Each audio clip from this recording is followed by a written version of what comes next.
40 ቀን 5 አውቃት ሰላት የመጀመሪያ ተክቢራ ሳታልፈው በጀማዓ መስገድ ማለት ነው። እና ይሄ ሽልማቱ ከፍ ያለው ስራውም ፈታኝ ስለሆነ ነው። ሰው በአመት የሚሰራ ዒባዳ ከሆነ እንደ ረመዳን ይቀለዋል።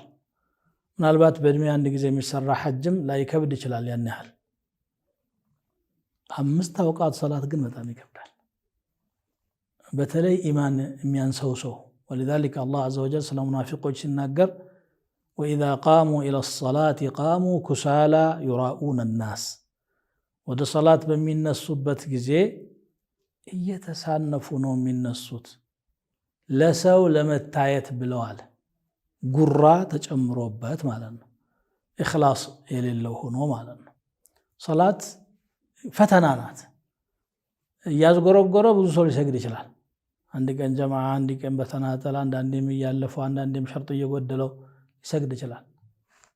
ግን ጀማዓ ሳያልፈው አርካኗን፣ ሽሩጧን፣ አዳቧን አሟልቶ በደንብ መስገድ ከባድ ነው።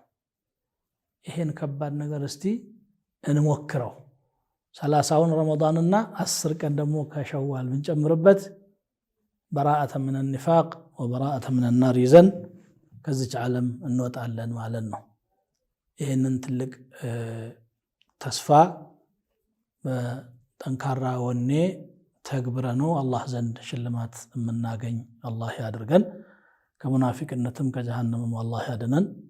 የዛሬዋን አጭር መልእክቴን እዚህ ላይ አጠናቅቃለሁ።